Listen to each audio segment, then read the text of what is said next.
So this is the motherboard where I'm going to check all voltages about all circuits. So without wasting time, let's get started. So first, let's connect the adapter and then let's put the multimeter to 20 volt DC. So we're gonna check the voltages in this motherboard from the input until the end. Means we're gonna check the input voltages, the charge circuit, the RAM circuit, the CPU circuit, all circuits. So let's put the black probe in the ground. We have ground everywhere. So let's check the main voltage. Here we have the DC connector. We should find 19 volt here in the first pin and also in the second pin, as you can see, because always two pins hold 19 volt in the connector. The next voltage that we gonna check is 3.3 volts always and 5 volts always. So let's look for the 3 volt and 5 volt always circuit. We have no circuit over here. We have no coil because we use coils to locate circuits. So let's see the other side of the motherboard. So let's check.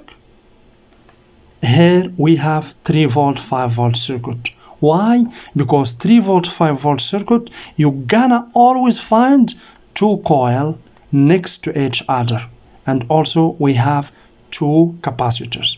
So this is the first channel for 5 volt. We have capacitor, coil, two MOSFETs, and this is the second channel for 3 volt. Capacitor, inductor or coil, two MOSFETs. So without wasting time, let's check 3 volt and 5 volt. So let's check this first coil.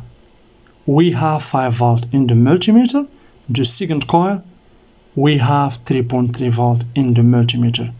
As I told you before, in the previous videos, you can also check this capacitor. You're gonna find 5 volts, and also this capacitor for 3 volt, you're gonna find here 3.3 volt. Please note that we check the voltages that is present once you connect the adapter without pressing the switch button or the on-off button. So 3 volt and 5 volts are good. What is the next that we have to check? We should go and find the BIOS. So let's look for the BIOS. Here we have the BIOS, as you can see.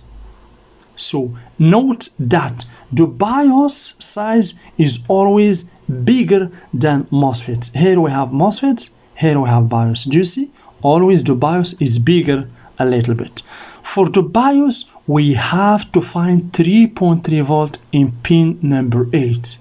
Okay? Without pressing the power button, if you connect just the adapter, you have to find 3.3 volt in pin number 8 of the BIOS. So here we have this dot, as you can see, and this white mark. We have here two BIOS chips. Here we have a white mark, and this dot means this is the pin number 1, 2, 3, 4, 5, 6, 7, 8. So we should find here 3.3 volt, as you can see. The same for this one. We have this dot, and this white mark means 1, 2, 3, 4, and here we have 8.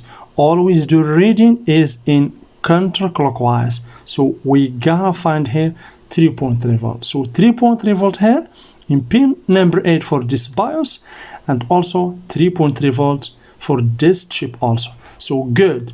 What is the next power that we have to find in the motherboard without pressing the power button?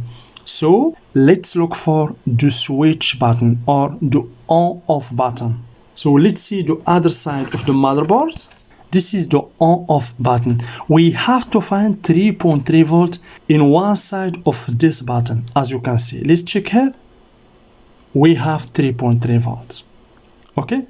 So if we press this button, this 3.3 volt will disappear. Let's check it. For example, here we have 3.3 volt.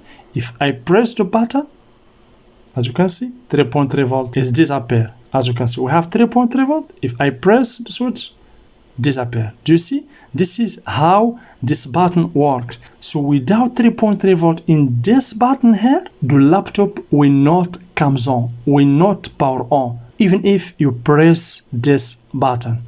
So please pay attention.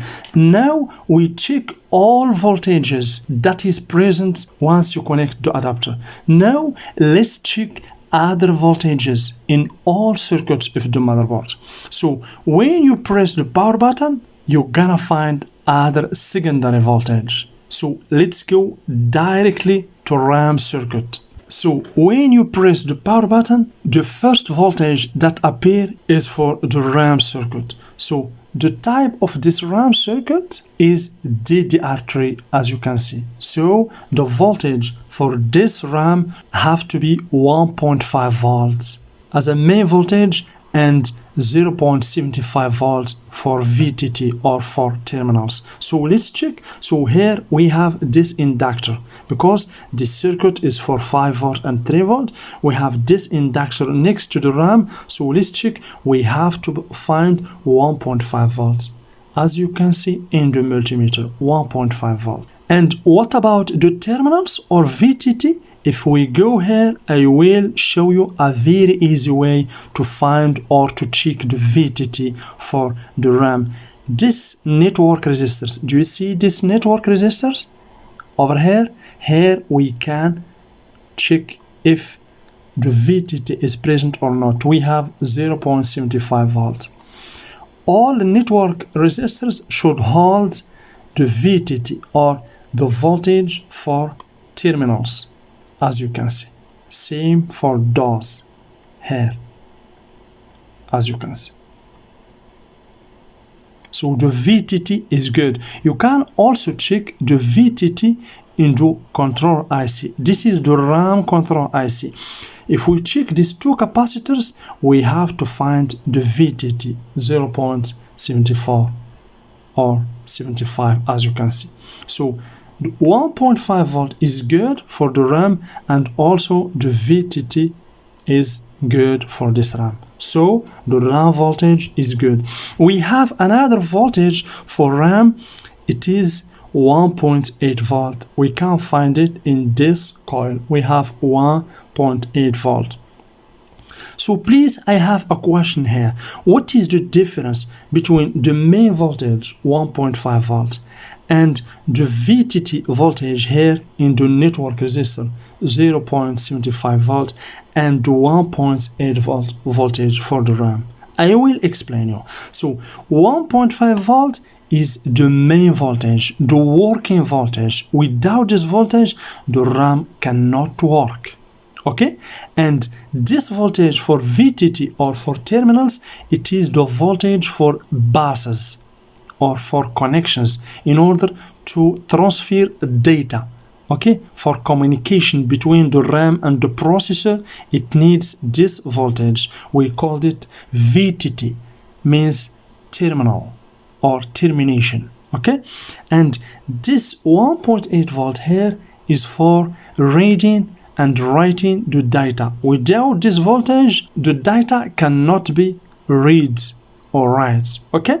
So let's move on right now to the processor, one of the most important circuit in every laptop motherboard. Over here we have the processor and we have the PCH. So what is the voltage for the processor? So the voltage for the processor is always between 0.5 volt and 1.5 volt. Basically for the processor you can find more than one channel. So let's check, for example, this coil. We should find a voltage between 0.5 volt and 1.5 volt. So let's check. We have 0.78 volt. This is good. This is the VCC core. We can also find the same voltage in this inductor, 0.7677 volt, because so this processor has two inductors. Also you can check the voltage in these ceramic capacitors, as you can see.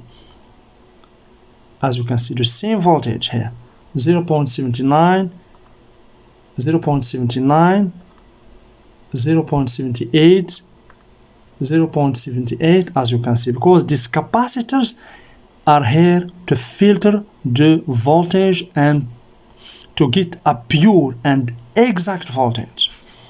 We have here basically other coils, as you can see here. If we check this coil, we have 1.05 volts. For this one also, we have 1.06 volt. Here, guys, this voltage is for the PCH, and also we called it the VCCP. Okay, so 1.05 volt is for VCCP.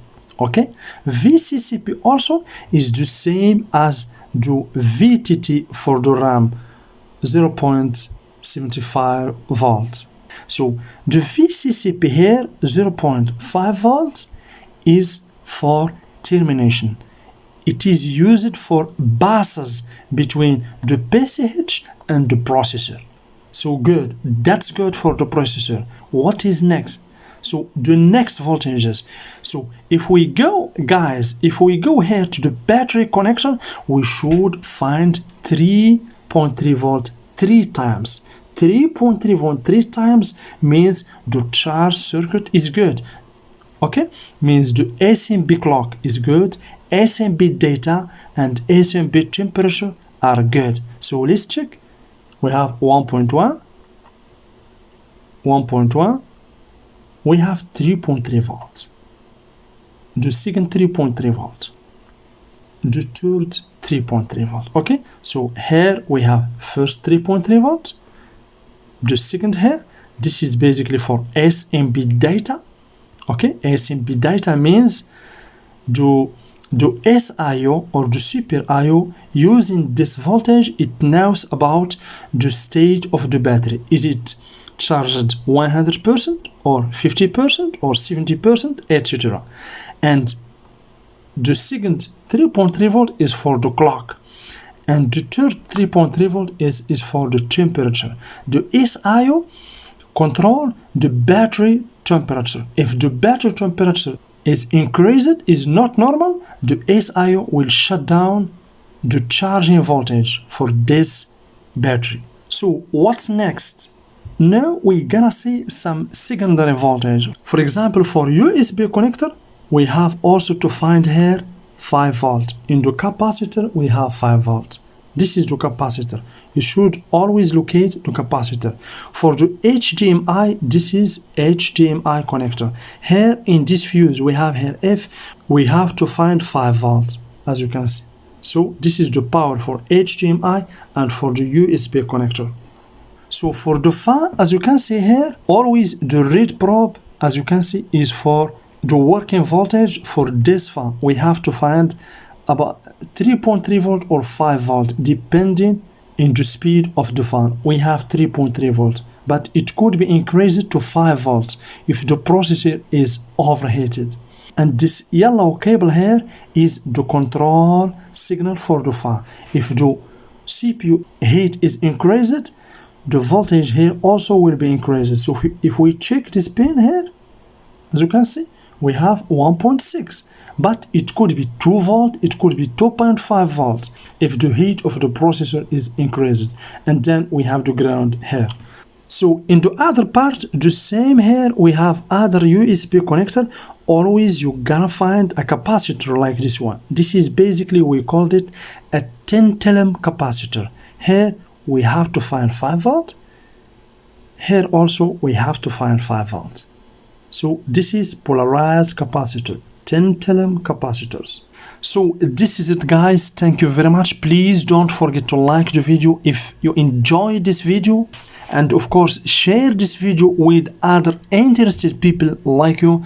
And for anyone who want to join me in my Patreon page, you are very welcome, where you will find other unique content, and of course where you can download a lot of schematics for free. So thank you very much, and see you in the next video.